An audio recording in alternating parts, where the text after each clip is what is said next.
ada salah satu korban yang gue nggak paham salahnya di mana sih. Nggak punya dosa apa-apa gitu. Dan matinya sadis juga. Nggak ada yang nggak sadis matinya di sini. Kenapa dia jadiin penjahat? Dia melakukan kejahatan itu ya. Yang benar dia jadi penjahat, nah gue nggak tahu. Itu yang kejelasan, itu pertanyaan itu yang masih jadi ganjelan. Joker itu kan orang bilang orang jahat adalah orang baik yang tersakiti. Ya, itu di Joker. Nah ini berlaku di Badut Gendong.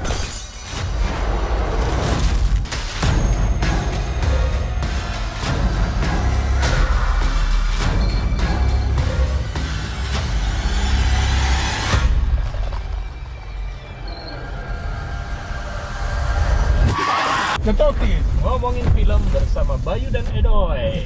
Badut Gendong dari Universe, Kodrat dari director Charles Gozali. Gozali.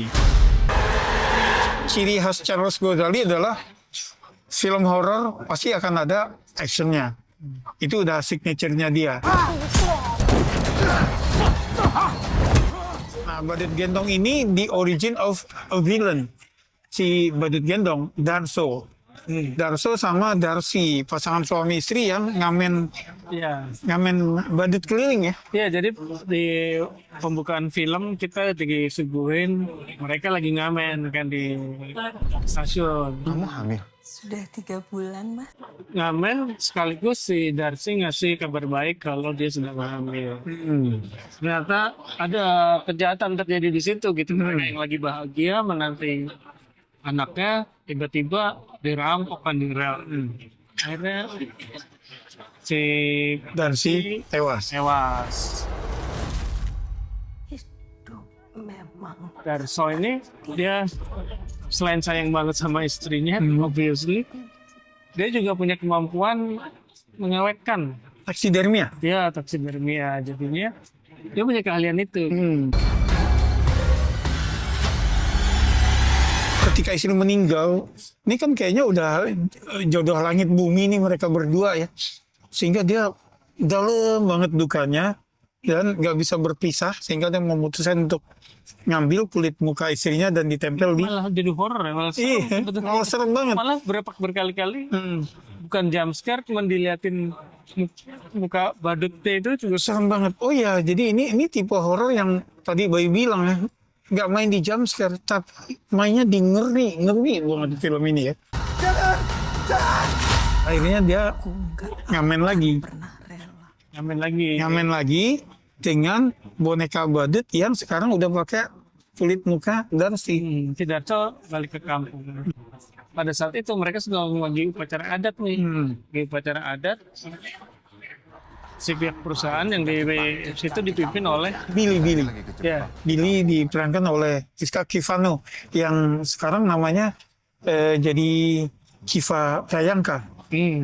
Nah, dia didampingi oleh sebenarnya salah satu favorit gue cewek. Oh, Clara Bernadette ya. Bernadette. Hari ini. Dia orang legal ya ceritanya ya. Dia orang legal. Sama Derby Romero. Di Birobera jadi babinsa. Jamil. Lagi selamatan gitu kan.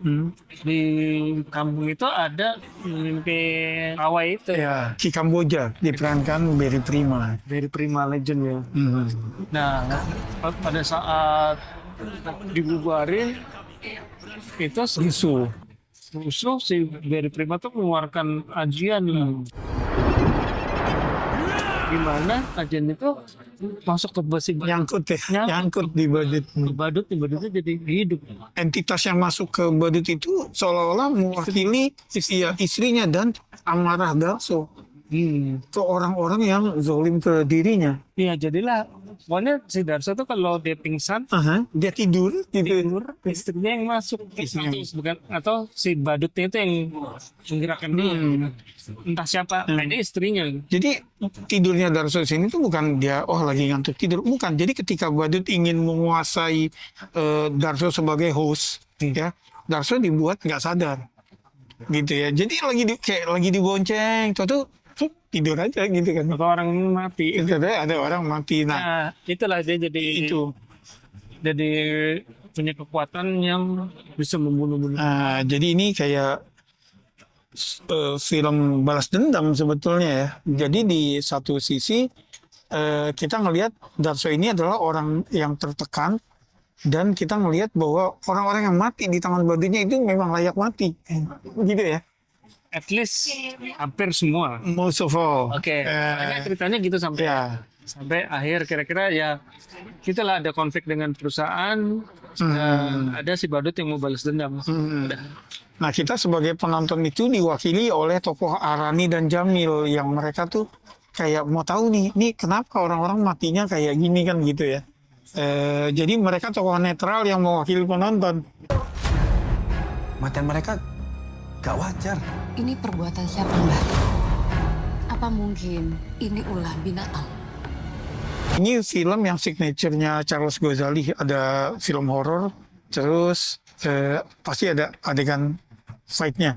Ciri khas Charles Ghazali lainnya adalah gore-nya ya, Boy. Dan dia bisa inovatif dengan gore-nya. Adegan-adegan kematiannya itu ada beberapa yang kayaknya kita belum pernah lihat di film Indonesia lainnya. Kreatif gitu ya. Misalnya kayak semuka-muka ditarik lah, misalnya kayak gitu ya. Dan terus film ini tidak menjual jump scare. Karena tokoh badutnya ada terus di situ. Nggak yang muncul tiba-tiba. Tokohnya nempel. Pengerian tetap. Ngeri banget. Nah, tapi the highest point for me di film ini adalah aktingnya Martino Leo. Karena dia pada saat dia transform jadi badut itu dia harus tidur ya. Dia harus tidur. Posisi tidur artinya secara fisik dia harus kayak terjuntai. Iya kan?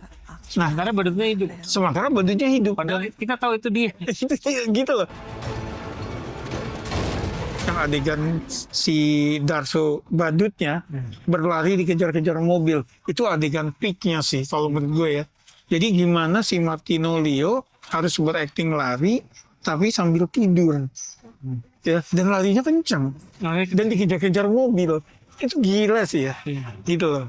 Atau ketika dia kelahi tapi harus nari dulu dan dianya dalam keadaan tidur menarinya, Ya oke, jadi itu gila sih physical actingnya tuh.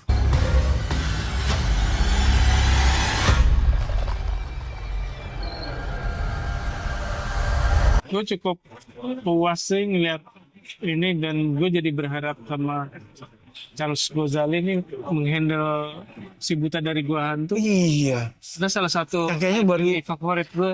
Tapi memang si buta kan Charles kayaknya paling cepat, dia bilang syutingnya baru tahun depan. Syutingnya loh baru tahun depan deh, gitu loh.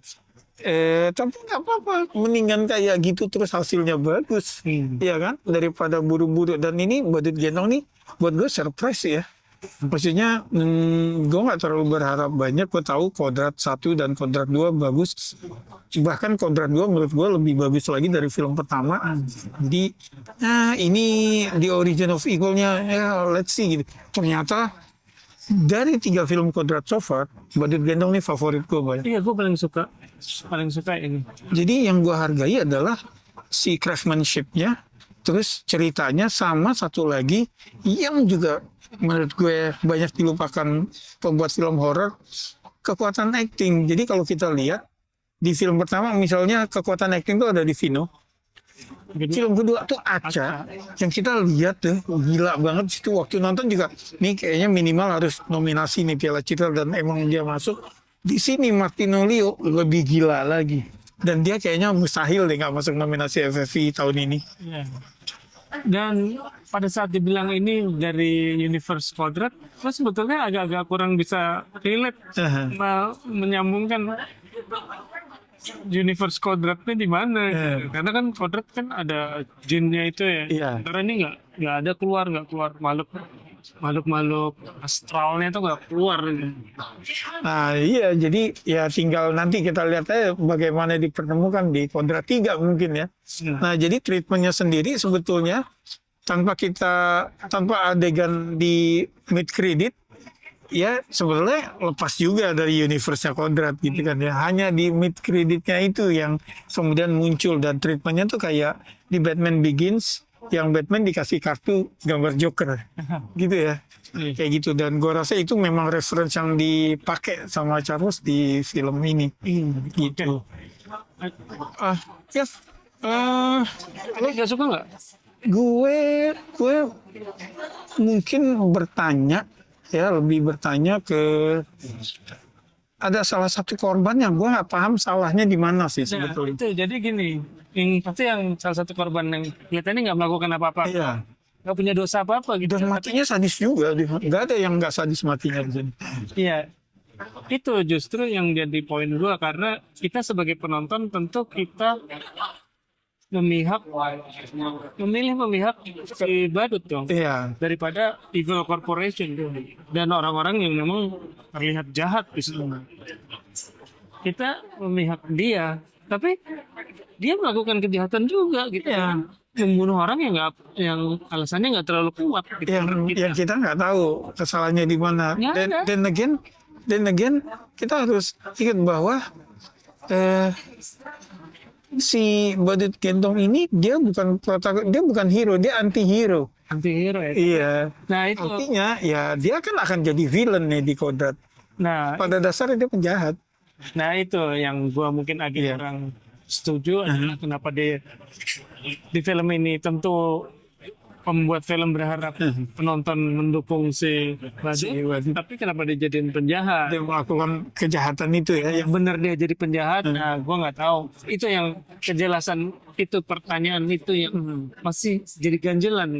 Tapi bagi gua sih keren. Oke. Nah, mungkin juga nanti akan ada penjelasannya kenapa si salah satu tokoh yang dibunuh yang menurut kita nggak ada kesalahannya. Bisa jadi di pertemuan di Kodrat 3. Don't know. I don't think. Iya sih. Ya gitulah. Jadi mungkin itu. Gue nggak tahu ini bisa disebut kekurangan atau memang kurang informasi aja di kita gitu ya. Udah gitu sih, Bay, kalau menurut gue. Oke, Skor. gua kasih solid 8 Ya, gue juga 8. Ini film horor favorit gue tahun ini. tahun ini so far gitu. Ini saat kita taping Kodrat Badut Gendong udah lumayan lama main ya. Jadi- Penontonnya juga lumayan solid ya. Udah Langsung komen ya. di sini. Atau ngasih tahu ke kita nih korban yang innocent itu nih salahnya apa ya? Mungkin kita miss. Layak dibunuh oleh si Gitu. anti-hero nih. Yang udah nonton tahu ya pasti ya. Siapa yang kita maksud ya. Silakan tulis di komen. Makasih udah mampir. Sampai ketemu di film berikutnya. Salam.